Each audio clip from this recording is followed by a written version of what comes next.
Titulares. El presidente Daniel Noboa tuvo su primera reunión con el presidente de Colombia y el vicepresidente de Brasil.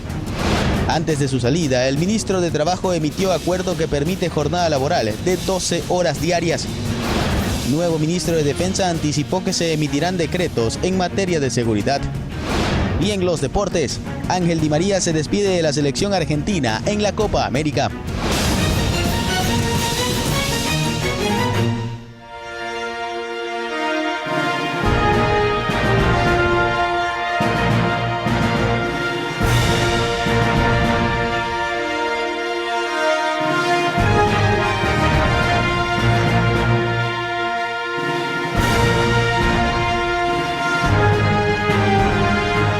¿Qué tal, amigos televidentes de Ecuador y el mundo? Bienvenidos a Noticias Oromar en su primera emisión.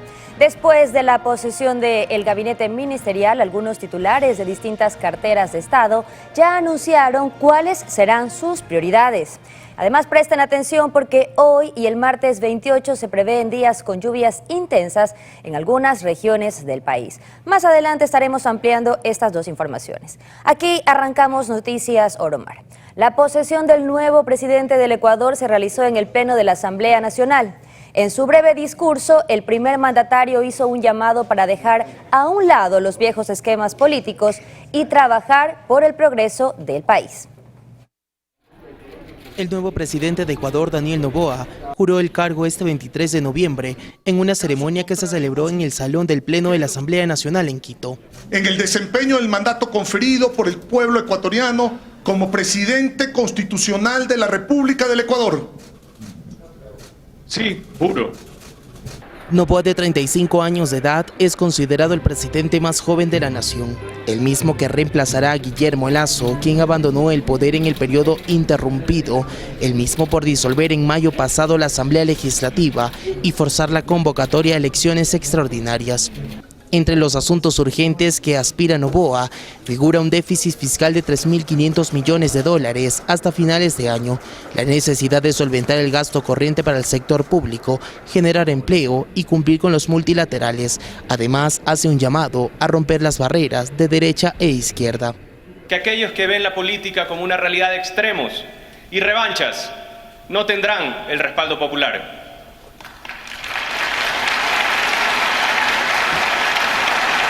Soy un hombre libre y pragmático que busca con empatía mejorar la vida de los ecuatorianos, como son todos aquellos jóvenes que depositaron su esperanza en mí. Creo en la fuerza de la juventud y a muchos les costará encasillarme en viejos paradigmas políticos o ideológicos. Su oferta de campaña para impulsar el trabajo juvenil mantiene a esa población expectante, mientras desde el grupo de trabajo confirman en su gabinete estarían dispuestos a dar cumplimiento a cada una de las ofertas mencionadas, ya que el país necesita cambios y requiere tener sentidos urgentes. Nadie apostaba por él, sin embargo nosotros vimos un proyecto de Noboa, un proyecto de Daniel Noboa, justamente apuntando a resolver los grandes problemas del país. Daniel ya lo dijo, él apuntó bien hacia los problemas del país, a resolver los problemas del país, y hoy tenemos a nuestro presidente Daniel Noboa ya como mandatario y ahora pues con un gabinete totalmente renovado. El presidente de la República pidió unidad a la ciudadanía y dejar viejos esquemas políticos en el pasado para sacar el país adelante y enfrentar grandes retos como el desempleo y la creciente ola de violencia que enfrenta Ecuador. En Quito, Josué Mendoza, Noticias Oromar.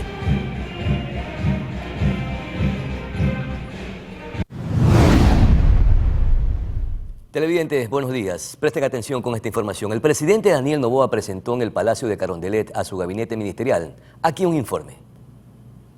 17 ministras y ministros y 5 secretarios y secretarias son los que conforman el gabinete del presidente Daniel Noboa. Y aunque algunos nombres ya se habían anunciado antes de su posesión, hoy se hicieron oficiales todos los titulares de las carteras de Estado. Michelle Mancheno será la secretaria jurídica de la presidencia. Arturo Félix Wong será secretario general de la presidencia. Mónica Palencia, ministra de Gobierno y del Interior. Mientras que Gabriela Sommerfeld fue designada como ministra de Relaciones Exteriores. Daniel Calderón, ministro de Educación. Roberto Luque, ministro de Transporte y Obras Públicas. Giancarlos Lofredo, ministro de Defensa. Ivonne Núñez, ministra de Trabajo. Danilo Palacios, ministro de Agricultura y Ganadería. María Sonsoles García, ministra de Producción; Franklin Encalada, ministro de Salud; Andrea Arrobo, ministra de Energía y Minas; Zaida Rovira, ministra de Inclusión Económica y Social; Humberto Plaza como ministro de Desarrollo Urbano y Vivienda; Niels Olsen, ministro de Turismo; Sade Fritzi, ministra de Ambiente; Andrés Gushmer, ministro de Deporte; Romina Muñoz, ministra de Cultura; Saria Moya, Secretaría de Planificación; Roberto Isurieta, secretario general de Comunicación; y por último Marisa Péndola, secretaria general administrativa. Luego de la firma de los decretos para la conformación del gabinete, el nuevo ministro de Deporte se refirió al presidente y a los invitados en nombre de todos los ministros. Desde el primer día que hemos mantenido contacto con usted, entendemos claramente que el cambio que el Ecuador requiere debe alejarse de las viejas prácticas políticas, los extremos ideológicos y sobre todas las cosas, como usted lo manifestó esta mañana, lejos del odio y la corrupción que ha invadido a nuestro país en los últimos años. Posterior a ello, el primer mandatario Daniel Noboa agradeció a quienes ocuparán la titularidad en cada cartera de Estado. Los ministros, cada uno de los secretarios aquí son líderes en sus áreas y se han arriesgado y han tomado la responsabilidad de darle vuelta a un país que está gravemente herido. Cabe indicar que Niels Olsen fue el único ministro del gobierno anterior que se mantendrá en el cargo. Anaí Vélez, Noticias Oromar. Seguimos con más.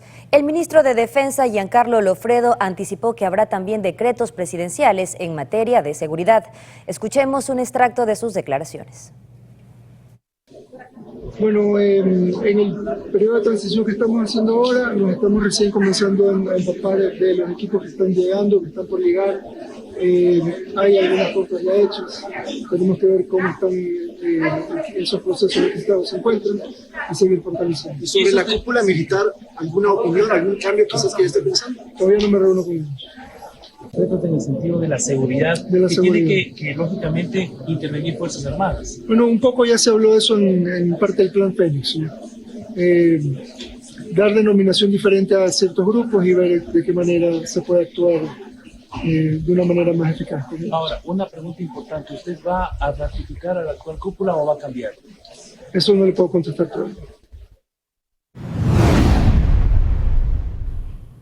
La caja fiscal que recibe el recién posesionado presidente Daniel Noboa está en 179.7 millones de dólares. Dicho monto no es suficiente para el pago de sueldos y otros pendientes. El presidente de la República, Daniel Noboa Asín, recibe el país con 179,7 millones de dólares en la cuenta de depósitos del Tesoro Nacional. Así, consta en el Boletín Monetario Semanal del 17 de noviembre, el último que se encuentra disponible en el Banco Central del Ecuador. Se trata del saldo más bajo desde mediados del 2016. Dicha cifra refleja la grave estrechez fiscal que hereda Noboa. Esto debido a que en los próximos días deberá cancelar obligaciones a los gobiernos autónomos descentralizados, a la seguridad social, bonos para los más vulnerables y sueldos de noviembre y diciembre, incluyendo el 13º sueldo. El gasto mensual de sueldos bordea los 800 millones, mientras que en diciembre la cifra subiría a 1.300 millones de dólares debido al sueldo adicional navideño. De acuerdo a la Corporación de Estudios para el Desarrollo Cordes, la caída de los ingresos tributarios podría agravarse a partir de enero, cuando se reduzca la tasa del impuesto a la salida de divisas del 3,5% actual al 2%. Sin embargo, al ser diciembre un mes de alta actividad comercial, ingresarían más recursos tributarios, es decir, el impuesto al valor agregado. Katia Mero, Noticias Oromar. Y el ministro de Trabajo saliente, Patricio Donoso, emitió 6 acuerdos ministeriales a 2 días de dejar su cargo, entre los que constan jornadas diarias de 12 horas. Los documentos fueron enviados el 21 de noviembre, pero recién fueron difundidos este jueves 23, cuando Donoso ya no ocupa el cargo de ministro. El decreto dice que los empleadores y trabajadores podrán acordar la distribución de las 40 horas semanales en jornadas diarias, que en ningún caso pueden superar el máximo de 12 horas diarias.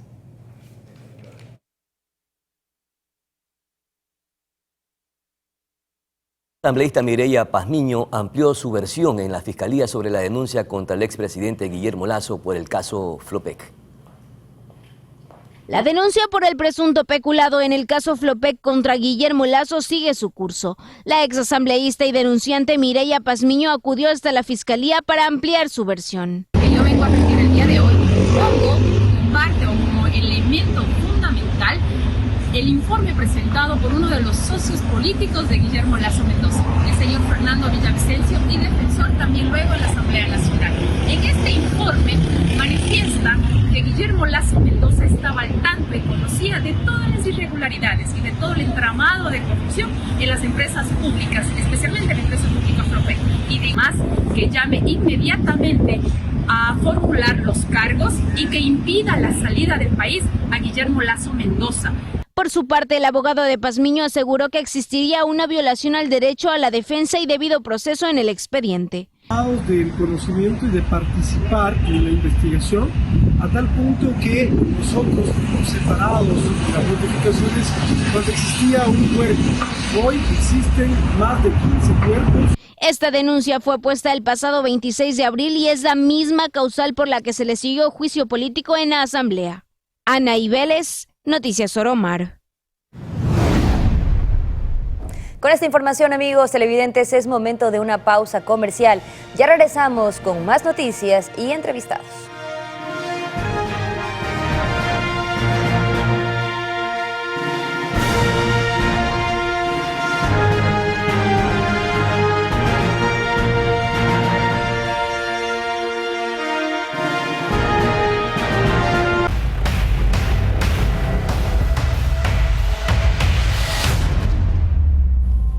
Y mucha atención porque el Tribunal Contencioso Electoral admitió trámite a una denuncia presentada por Juan Esteban Guarderas, consejero de Participación Ciudadana, en contra del alcalde de Quito, Pavel Muñoz, por supuesta infracción electoral.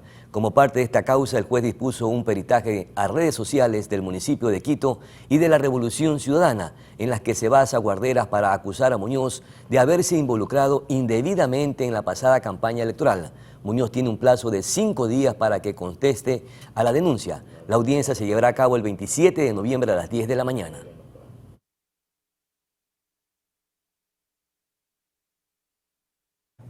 Y los expostulantes a Contralor General del Estado fueron convocados a la Asamblea Nacional para exponer información sobre el concurso de méritos y oposición, aunque el próximo 28 de noviembre será la posesión del nuevo Contralor. Luego de que concluyera el concurso en el que se designó a Mauricio Torres Maldonado como nuevo Contralor General del Estado, el presidente de la Comisión de Transparencia y Participación Ciudadana, Patricio Chávez de la Revolución Ciudadana, convocó a los asambleístas de la mesa para escuchar a 3 expostulantes que perdieron en el certamen. La convocatoria está fijada para este 24 de noviembre a las 12 del día para que se exponga información referente al concurso de méritos y oposición para la selección y designación de la primera autoridad de la Contraloría del Estado. Los 3 expostulantes, Miguel Játiva, Fernando Albán y José Ignacio Valdivieso, serán recibidos por la Mesa de Transparencia, en donde se expondrá información referente al concurso de méritos y oposición. La convocatoria sorprendió a asambleístas involucrados, quienes señalaron que no existió una reunión para definir la agenda de trabajo. Está previsto que la posesión del nuevo Contralor General del Estado sea el próximo 28 de noviembre. Katia Mero, Noticias Oromar. El Consejo de Participación Ciudadana y Control Social pide información sobre la permanencia de Diana Atamaín en el Consejo Nacional Electoral. Esto porque se encuentra en el cargo desde noviembre de 2018. El consejero de Participación Ciudadana, Juan Esteban Guarderas, solicitó información a la presidenta del Consejo Nacional Electoral CNE, Diana Atamaín, sobre su permanencia en la presidencia del órgano electoral. Este pedido se origina en base a una denuncia ciudadana presentada por el Frente Patriótico Colectivos de Calderón, Fernando Villavicencio. En el oficio enviado el 22 de noviembre, el vocal pide remitir los insumos técnicos y jurídicos que habilitan la continuidad de Atamaín en la entidad electoral. además de solicitar la resolución que designa a Enrique Pita como vicepresidente del CNE. El colectivo indica que Atamaín y Pita debieron culminar sus funciones en noviembre de 2021. Por ello, Guarderas también solicitó que se justifique el por qué no se ha dado cumplimiento al artículo 24 de la ley electoral, en el que se indica que la presidenta o presidente y la vicepresidenta o vicepresidente se elegirán de entre sus miembros principales por mayoría absoluta de votos en la primera sesión. Ejercerán sus cargos por 3 años y podrán ser reelectos por una sola vez. Sin embargo, sí han incumplido los tiempos. Actualmente, el proceso regresó a la fase de convocatoria. Katia Mero, Noticias Oromar. 2 proyectos de ley enviará Daniel Noboa al Legislativo en materia económica urgente, mientras la Cámara de Comercio de Cuenca exige un cambio estructural para la inversión extranjera. El presidente Daniel Noboa inició este 23 de noviembre su gobierno de 18 meses, en los que deberá afrontar desafíos en temas económicos, sociales, seguridad, entre otros. La expectativa del sector empresarial es que Noboa y su gabinete atiendan inicialmente problemas de seguridad, para así fomentar la reactivación económica en el país. Con eso de alguna manera resuelto, se tendrá que paralelamente trabajar en lo relacionado a la generación de empleo, que es la necesidad básica que tienen los ecuatorianos. Actualmente más del 65% de los ecuatorianos no tienen un empleo adecuado, por lo tanto se requiere reactivar al sector productivo, se requiere reactivar a la economía. Daniel Noboa mencionó que una vez asuma el cargo como presidente, enviará al Ejecutivo 2 proyectos de ley en materia económica urgente, una reforma energética y otra tributaria. Esta última busca crear una tabla progresiva de deducciones al impuesto a la renta, contrastado con la política de contratación de las empresas. Además, plantea incentivos para la inversión nueva que pueda garantizar la vinculación de personas. La informalidad no ha sido controlada por las instancias gubernamentales, ni Servicio de Rentas Internas, ni ninguna instancia gubernamental, y eso hace que la formalidad sea mucho menos competitiva a nivel nacional. Por lo tanto, se tiene que pelear contra la informalidad. Pero para incentivar la inversión nacional, es indispensable que los procesos sean más sencillos y eficientes. Trabajo que ningún gobierno ha realizado hasta hoy, resaltó Robalino. Los grandes problemas de burocracia están en los mandos medios de los ministerios, que están de alguna manera manejando las licencias, los procesos, y que eso obstaculiza el desarrollo de las empresas. La reforma tributaria será tramitada por la Comisión de Régimen Económico y Tributario, presidida por Natalie Farinango, en la cual el gobierno tiene 4 delegados, 3 del Movimiento Revolución Ciudadana, 1 el Partido Social Cristiano y 1 el sector de Gente Buena. Y el gobierno de Lasso dejó firmada una prórroga del contrato con las telefónicas Movistar y Claro. Ahora Daniel Noboa deberá negociar los precios de las renovaciones. Poco antes del cambio de gobierno, la Agencia de Regulación y Control de Telecomunicaciones, Arcotel, firmó la prórroga del contrato con la empresa de telefonía celular Movistar, que se terminaba el 30 de noviembre de 2023. Esta ampliación, al igual que la firmada con Claro el pasado 22 de agosto, es el resultado de negociaciones no concretadas que incluso quedaron en pausa por 120 días desde mayo de este año. Según la Arcotel, tras firmar la prórroga con Movistar, el Estado ecuatoriano seguirá percibiendo los mismos valores establecidos contractualmente, mientras que el periodo de dicho aplazamiento estará vigente hasta la suscripción de un nuevo contrato fijo. Con estas ampliaciones, las negociaciones con ambas telefonías quedan en manos del nuevo presidente de la República, Daniel Noboa, quien tendrá que acordar los precios de las renovaciones, algo que tampoco dejó establecido el gobierno de Lasso. En tanto, se espera que las condiciones de los nuevos contratos se establezcan en el menor tiempo posible. Tania Loor, Noticias Oromar. Guillermo Lasso entregó este jueves 1.511 becas de maestría como parte del programa Fortalécete de la CENESID. Este fue su último acto en Carondelet antes de dejar el cargo. Dichas becas se entregan en un 56% para mujeres y 19% para quienes pertenecen a pueblos y nacionalidades, y cubrirán el 100% del costo de la matrícula y aranceles de las maestrías que podrían realizarse en instituciones de educación superior pública del país.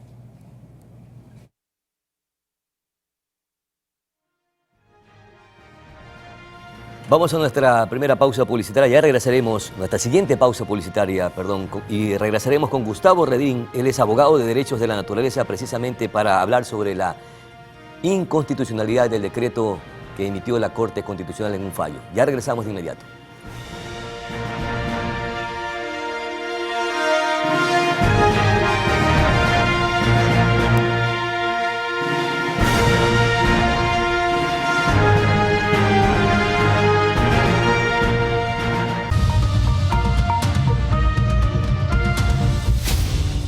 La Corte Constitucional declaró inconstitucional el decreto que reformaba el Código Orgánico de Ambiente que emitió el gobierno de Guillermo Lasso. Esto permitía hacer consultas ambientales en zonas de proyectos de inversión que incluían los proyectos extractivistas, aunque la misma Corte ya había suspendido cautelarmente su aplicación. Para este tema vamos a conversar con Gustavo Redín, abogado de derechos de la naturaleza y presidente de la Coordinadora Ecuatoriana de Organizaciones para la Defensa de la Naturaleza y el Medio Ambiente. Gustavo, ¿cómo acogen este fallo? Bienvenido. Buenos días, muchas gracias. Este fallo tiene varias perspectivas, ¿no es cierto? La primera, como usted menciona, declara inconstitucional el decreto. Y en esa declaración de inconstitucionalidad lo basa precisamente por el tema de reserva de ley. ¿Qué quiere decir esto? Que la reglamentación para las consultas ambientales deben pasar exclusivamente por ley, ley orgánica en este caso, porque estamos regulando un derecho constitucional. Entonces la Corte mencionó que no se podía pasar por decreto y por lo tanto declara la inconstitucionalidad de forma del decreto. Paralelamente, en la misma sentencia se dan bastantes estándares que la Corte ya en esta sentencia recogió, de los que ya la misma Corte ha mencionado en el pasado, estándares de cómo debe darse la consulta.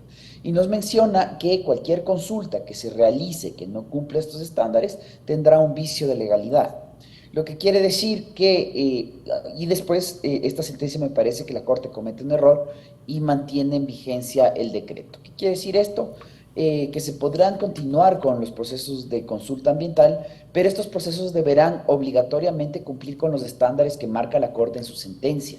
Gustavo, pero las consultas forman parte de los procesos democráticos, por tanto no se pueden restringir. Exactamente, y eso es lo que menciona la misma Corte en su sentencia, ya que recordemos que el decreto 754 fue un decreto expedido por parte del presidente de la República, en mitad, el expresidente Lasso, en mitad de un proceso que no teníamos asamblea, y lo hace precisamente limitando derechos, ¿no es cierto? Para darte un ejemplo, en el decreto entiende como sujeto consultado a la comunidad más pequeña de afectados. Y si es que una persona o comunidad considera que también está afectado por la actividad que se va a realizar, tiene que justificarlo de manera jurídica y técnica. ¿Qué quiere decir esto? Que tiene que contratar un abogado para que le dé justificando que va a ser o no va a ser afectado. Esto es un limitante al ejercicio del derecho a la consulta, que como bien dijiste es un derecho democrático. Ya. ¿Y en qué puntualmente vulnera los derechos de las comunidades y reservas naturales, o vulneraba los derechos este cuerpo legal que fue presentado por el Ejecutivo o por el presidente que ya prácticamente entregó su mandato el día de ayer? Como te mencionaba, por ejemplo, en este punto de los sujetos consultados, está restringiendo el ejercicio del derecho a las personas que la misma, es más, ni siquiera el mismo ministerio, sino que el proponente, o sea, la empresa que propone o que requiere del título, menciona en su estudio preliminar cuáles las comunidades afectadas. Entonces, esto lo que hace es restringir y que las comunidades que no estén alineadas con la empresa no puedan participar en un proceso de consulta y, por lo tanto, restringiendo la participación democrática. Pero con Después tenemos vulneraciones como en el tiempo, por ejemplo, los procesos de consulta son, como está marcado en la norma, son extremadamente cortos. Para darte un ejemplo, le mandan a revisar a las comunidades los estudios de impacto ambiental, que son documentos que normalmente tienen más de 1000 páginas, extremadamente técnicos, para que sean revisados y generar comentarios en 15 días. ¿Qué quiere decir? Que usted tiene que leer los 1000 páginas en una semana y en otra semana después tener el conocimiento suficiente como para poder comentar estas 1000 páginas. Es decir, que ustedes no se oponen a los procesos de consulta, sino a los procedimientos que forman parte de esa consulta. Porque estoy preguntándome internamente, y lo hago ya en público, ¿por qué temerle a una consulta? Mire usted lo que pasó con la consulta con respecto al ITT. El pueblo ecuatoriano se pronunció y le dijo que no quiere que se exploten ese recurso natural. Es decir, que no hay que temerle a las consultas, Gustavo. Sí, no, el problema no es del ejercicio, el ejercicio del derecho. El problema está en cómo se ejerce este derecho. Cuando nos restringen los mecanismos de ejercicio del derecho es cuando ya se generan los problemas. Los problemas no es, como usted bien dice, tenerle miedo a la consulta, sino que la consulta se realice de manera adecuada y que garantice la protección de los derechos de los consultados. Se mutió, por favor, su equipo. A ver si habilita el audio, que no le escuchamos, Gustavo. Perdónenme, Ahí. Entonces, ¿ahí me escuchan? Sí, adelante, por favor. Entonces, lo que mencionaba precisamente es eso, ¿no es cierto? Que el problema es la forma como se ejerce este derecho y los mecanismos técnicos para ejercerlo. Ya, pero ahora también se conculcan otros derechos, la participación de las empresas privadas o los inversionistas para que puedan precisamente realizar sus participaciones en estos procesos y que en conjunto con el Estado también puedan sacar adelante estos espacios naturales o estos recursos naturales que le van a permitir sustentar económicamente al Estado. Sí, ahora, no, yo creo que está mal, se entiende mal el que estén contradictorios estos dos derechos, sino más bien están conjuntos. El tema es que y nosotros no nos oponemos a que el Estado pueda tener actividades o que concesione actividades a empresas. El problema está en que estas actividades se lo realice de manera adecuada y que no vulnere derechos constitucionales, ni derechos humanos, ni derechos de la naturaleza. La consulta ambiental es precisamente un mecanismo técnico para que se protejan estos derechos y para que de esta manera se pueda conocer dónde están las posibilidades de vulneración a las comunidades. Por eso mismo es el ejercicio del derecho a la consulta, pero es un ejercicio de un derecho, no quiere decir que con esto se va a negar todos los procesos y que con esto se contradice a que se realicen las actividades económicas, y al mismo tiempo esto es un derecho que se te deben ejercer y se debe poner en ponderación. Ya, usted bien lo menciona, el decreto 754 que ya fue declarado de manera inconstitucional, no frena entonces en ninguna manera, Gustavo, que los inversionistas quieran participar en estos procesos de extractivismo, en estos recursos naturales, tanto de minería como de explotación de petróleo. Es que no, yo creo que está mal entendido y eso es lo que nos preocupa cuando la industria habla sobre estos temas de frenar. Realmente cuando se habla sobre una industria responsable es precisamente cumplir con todas las obligaciones marcadas por la norma, por el ordenamiento jurídico ecuatoriano. Y entre ellos está el cumplimiento de la consulta ambiental previa, libre e informada de manera adecuada con los estándares adecuados. Eso no debe asustar, más bien al revés, no debe asustar a la industria si es que lo están haciendo bien las cosas. El problema es que cuando no hacen bien las cosas, ahí es cuando tenemos procesos que se frenan y ahí es cuando se frenan las licencias y las concesiones ambientales, cuando hacen procesos de consulta sin consultar a la gente, cuando no realmente entregan la información adecuada, cuando no están informando de manera adecuada o cuando hacen estos procesos con la policía. ¿Por qué realizan de esta forma? Porque seguramente tienen cosas que esconder y no están haciendo sus procedimientos de manera responsable y adecuada. Si es que las industrias realizan sus procesos adecuados, responsablemente con el ambiente, con la naturaleza, con las personas, no tienen por qué asustarse de entrar en procesos de consulta ambiental con estándares altos e informar con la verdad a la población de qué les van a hacer las afectaciones ambientales. Mire, Gustavo, usted acaba de citar algo que me parece que es importante y la misma Corte Constitucional determinó que la consulta debe ser libre e informada, lo que usted acaba de mencionar.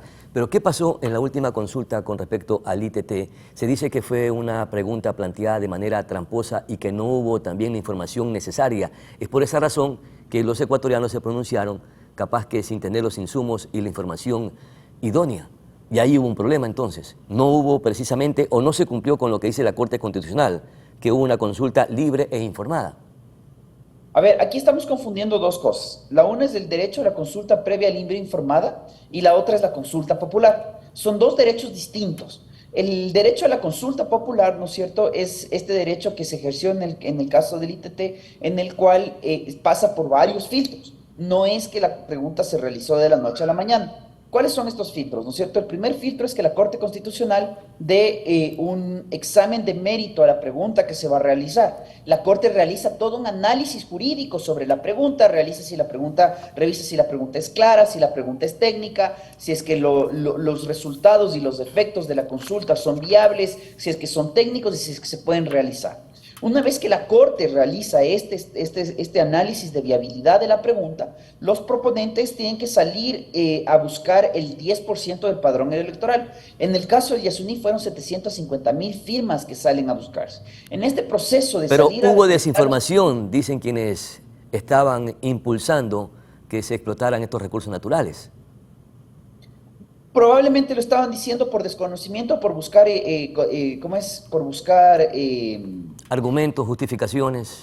Justificaciones o confundir, pero realmente toda esa información se encontraba en el proceso de la Corte. Tanto es así que cuando entramos a un proceso de campaña electoral y nos mencionaban de los famosos 1.500 millones de dólares que supuestamente iba a perder el Estado, nosotros nos referíamos al proceso frente a la Corte Constitucional cuando Petroecuador mencionaba que únicamente eran 200 millones de dólares lo que perdía el Estado por parar la explotación en el ITT. Por lo tanto, había un proceso, existe, e invito a todos sus radioescuchas o a todas las personas que nos están escuchando, ¿no es cierto?, a que vayan a revisar el proceso de la Corte Constitucional y revisen información real sobre cuáles son la información técnica para la consulta, cuáles fueron los argumentos de Petroecuador para no dar viabilidad a la pregunta y cuál fue el análisis de la Corte Constitucional para decir que la pregunta estuvo bien hecha.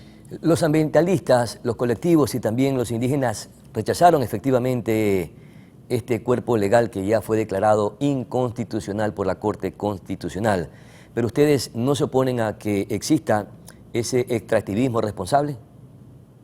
Nuevamente, lo que mencionaba antes, si es que las actividades cumplen con todas las obligaciones laborales, con las obligaciones sociales, con las obligaciones ambientales, no tenemos por qué oponernos. El problema está que cuando la industria entra saltándose derechos, como ya se ha demostrado en varios casos, entre ellos Los Cedros, Quimsacocha, Yurimagua, en donde no se cumplieron las obligaciones ambientales, no se cumplieron las obligaciones sociales y no se cumplió las obligaciones a la consulta. Ahí es cuando los proyectos tienen problemas y los proyectos se frenan y existen las oposiciones. Si usted revisa la mayor conflictividad social que tenemos en el país, es precisamente por la vulneración a derechos como la consulta ambiental. Si es que las empresas cumpliesen y el Estado cumpliese todas sus obligaciones de manera adecuada y garantizara una protección al medio ambiente y a las personas, ahí solo en ese momento se puede llamar industria responsable y ahí no hay por qué oponerse. Perfecto, entonces en todo caso este decreto, el 754 que fue declarado inconstitucional, ¿ustedes creen que no frena la inversión, no merma ingresos al país y tampoco evita que hayan más plazas de trabajo? Simplemente nada más son los procedimientos que deben tomarse en consideración para una segunda ocasión y que permitan tener estas reglas claras para que convivan el extractivismo con la armonía de la naturaleza.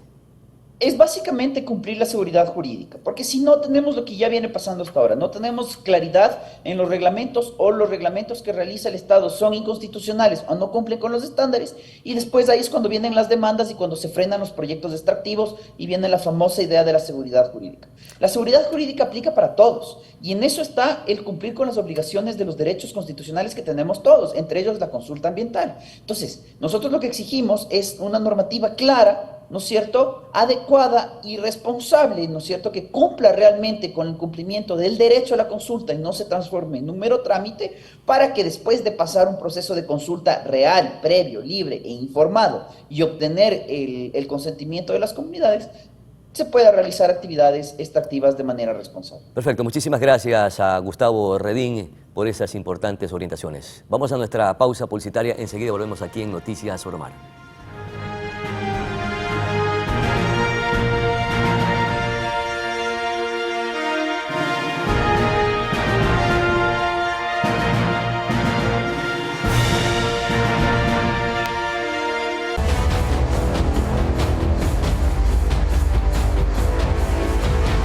Seguimos con más noticias. Les contamos que la Secretaría de Gestión de Riesgos y el Instituto Nacional de Meteorología e Hidrología, INAMI, emitieron una alerta sobre la presencia de lluvias de alta intensidad en la costa, sierra y oriente hasta el 29 de este mes. Según prevén los organismos, estas lluvias estarán acompañadas de tormentas eléctricas y ráfagas de vientos, por lo que solicitaron a la ciudadanía tomar precauciones ante la probabilidad de que existan inundaciones y desbordamientos de ríos o quebradas.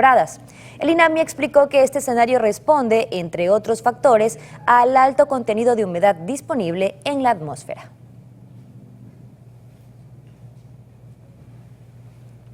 Y el puente de la Unidad Nacional se encuentra seriamente deteriorado en el tramo que une al Cantón Durán con el sector de la Puntilla de San Borondón.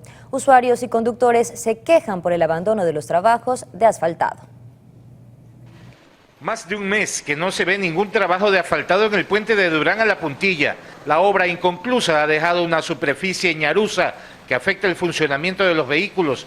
A ello se suma que algunas luminarias han sido robadas, lo que vuelve el camino muy oscuro en las noches. Peligroso incluso andando en carro también. ¿Esta obra está abandonada? Está abandonada, han pelado todo el puente y hasta ahorita hacen nada. Los motociclistas están haciendo mal uso de la caminadora del puente, un espacio destinado a peatones, pero aseguran que lo hacen para evitar accidentes, pues en la pista del puente la moto se les tambalea. Claro, me toca pasar por aquí para evitar algún accidente por el otro lado, porque como usted lo ve es casi un poco complicado manejar en estas circunstancias. A los usuarios les llama la atención que en el tramo del puente que une a la Puntilla con Guayaquil sí se terminó el trabajo en corto tiempo, pero el de Durán quedó abandonado. El lado de allá lo rasparon rapidito y por la noche ya le iban poniendo. Este de aquí, mire, ya va a tener un mes y está botado, esto no se puede andar. El de los pelucones, eso lo arreglaron rapidito, pero este como es el de los pobres, no lo arreglan rápido. ¿Por qué? Porque allá están los pelucones chero, eso, por los pelucones. O sea, el tramo para ir de San Borondón a Guayaquil está bien. Perfecto. Pero el de Durán quedó botado. Quedó botado, ¿por qué? Porque no tenemos alcalde tampoco. Quienes utilizan todos los días este tramo del puente esperan que las nuevas autoridades del Ministerio de Transporte y Obras Públicas le den solución a este problema. Cristian Arias, Noticias Oro Mar. Debido a la suspensión del servicio de recolección de basura en Durán, el alcalde Luis Chonillo lideró un operativo para limpiar las zonas afectadas por la acumulación de desechos. El concesionario argumenta que el municipio les adeuda valores desde el 2021. Por ello anunciaron la suspensión del servicio. En apenas 24 horas, la basura se acumuló por todo Durán. El alcalde Chonillo decidió movilizar a su personal para recoger los desperdicios. Agradecerles por la valentía, agradecerles por el compromiso, agradecerles porque una vez más se demuestra que con Durán nadie se mete. Han tratado a Durán como les ha dado la gana y yo no lo voy a permitir. Aquí saben que cuando se mete con Durán todos nos activamos, todos. Con verbo fuerte, Chonillo arengaba a su gente para emprender las labores de limpieza, al tiempo de rechazar la decisión adoptada por el concesionario. No puede ser que la empresa privada, por antojo, venga y paralice este servicio, por el capricho, porque ellos mismos son los que elaboraban su contrato. Este municipio es grande, gracias a ustedes, gracias a la ciudadanía. De verdad, los quiero mucho, créanme. A las personas con las que he trabajado desde el inicio, les he dicho, yo estoy aquí para cuidarlos y ustedes para cuidarme, porque nunca muere y si muere, ¡muere! Evitar que la insalubridad se propague y ponga en riesgo la salud de los durandeños es la finalidad del operativo emergente, mientras se afinan detalles para lograr un acuerdo que permita restablecer la prestación del servicio. Cristian Arias, Noticias Oro Mar.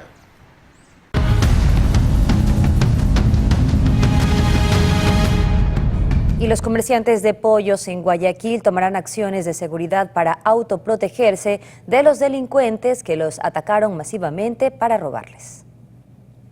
Como diría el populacho en el barrio, les cayeron en masa. Los delincuentes llegaron en más de 3 vehículos y eran alrededor de 19 asaltantes armados, pero se pegaron un bare porque fueron recibidos a bala. y no lograron su objetivo. Claro, llegaron como 3 carros sin placa. En cada carro andaban de 4 o 5 personas, se bajaron como 13 personas que se pudo contar. Atrás habían como 4 o 5 motos también. Entonces se distribuyeron en cada local, como ustedes pudieron ver los videos que están circulando en las redes sociales. Fue un ataque simultáneo, ellos lo tenían planeado seguramente. Obviamente. Los comerciantes aseguran que se trataba de clientes que son policías y que en ese momento se encontraban vestidos de civil, haciendo compras, y decidieron intervenir en defensa de los vendedores. Habían clientes policías, creo, comprando, de civiles, entonces hubo un par de disparos, entonces también respondieron, pero gracias a Dios no pasó a mayor, entonces eso los ahuyentó. ¿Cuántos comerciantes están aquí agrupados? Más o menos como unos 20 locales. ¿Qué temen ustedes que podría suceder nuevamente esto, repetirse? ¿Qué le pedirían a la autoridad? Presencia policial. La organización de los comerciantes permitirá autodefenderse. Analizan la contratación de seguridad privada, pues no quieren que se ahuyente su clientela. Esperan que la policía por fin atrape a los pillos, ya que, como dice el dicho, a todo pavo le llega su Navidad. Cristian Arias, Noticias Oromar. La inseguridad es uno de los temas que tiene que afrontar el nuevo gobierno. Hemos preparado una nota especial para conocer un poco cómo asumirá todas estas grandes retos que tiene la nueva administración de Daniel Noboa. Tras 30 meses de poder, Guillermo Lasso termina su mandato como presidente del Ecuador, dejando una lista de pendientes para Daniel Noboa, mismo que recibe un país que atraviesa la peor crisis de seguridad en su historia. Cifras de la Policía Nacional indican que en mayo del 2021, Lasso recibió en Ecuador con una tasa de muertes de 14 personas por cada 100.000 habitantes, pero entrega un país con una cifra alarmante de más de 40 crímenes por cada 100.000 habitantes. Otra de las problemáticas que le tocó heredar al actual mandatario es el descontrol del sistema penitenciario, y es que la primera masacre carcelaria en el año 2021 tuvo 79 víctimas mortales. Durante la gestión de Lasso se registraron exactamente 14 matanzas en 5 cárceles del país, dejando un total de 387 reos asesinados. Esta ola de violencia ha ubicado a Ecuador en el puesto número 4 de los países con mayor criminalidad en Latinoamérica. La lista la lidera Colombia con un índice de 7,75, le sigue México con 7,57, luego Paraguay con 7,52 y Ecuador con 7,07, según el Informe Global contra el Crimen Organizado Transnacional 2023. Ante este complejo escenario se le suma otra incertidumbre, y es que Noboa no ha determinado quiénes estarían al frente de varios ministerios, entre ellos el del Interior. Tampoco hay nombres para el Ministerio de Defensa o quién manejará el SNAI. María Emilia Vera, Noticias Oromar. De esta manera estamos llegando a la parte final de este espacio de noticias. Amigos televidentes, gracias por esta semana y acompañarnos.